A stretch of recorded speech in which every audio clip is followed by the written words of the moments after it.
En marge de cette cérémonie de lancement, le Premier ministre a visité à Ségou la Comatex, compagnie malienne de textiles. Dr Shogel Koukala Maïga s'est imprégné des conditions de travail des agents et du processus d'impression des tissus au sein de cette usine. Ortem Ségou, Ramata Konaté et Karamoko Traoré. Comment évolue la période post-reprise de la Comatex?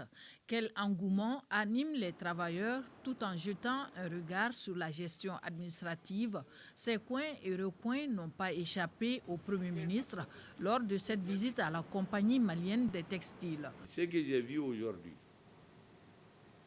m'a laissé une grande satisfaction. J'ai rencontré d'abord des travailleurs très conscients et une direction qui a une claire idée de ce que les présidents de la transition, le ministre, le gouvernement, les peuples maliens attendent d'eux et les populations dessus.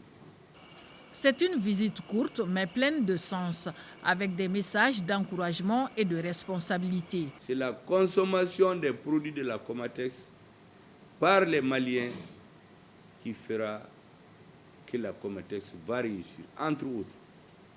En plus de la gestion rigoureuse sur laquelle j'ai insisté auprès du directeur. Et je voudrais aussi dire au travers de la Comatex, tenez à la qualité de vos produits. Le gouvernement donne l'impulsion, mais c'est vous, par la qualité de vos produits, par la régularité de votre production et des services que vous allez fidéliser vos clients.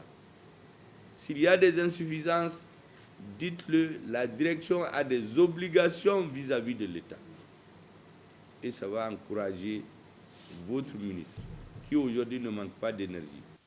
Au chef du gouvernement de préciser au cours des échanges que la réussite de la Comatex dépend de nous tous. Il faut que les Maliens se disent que la Comatex, ce n'est pas seulement l'affaire des travailleurs de la Comatex. Ce n'est pas seulement l'affaire des populations de Ségou, c'est l'affaire du Mali. Je voudrais lancer de façon particulière un appel à toutes les écoles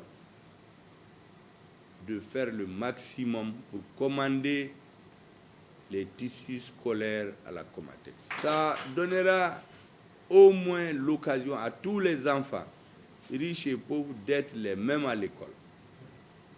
Ça permettra aussi de faire vivre au bonheur des populations maliennes cette unité industrielle.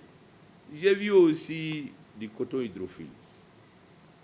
J'ai posé la question au directeur, mais pourquoi il y a ce grand stock? Et il m'a fait comprendre que les commandes ne suivent pas. Je suis surpris que nos citoyens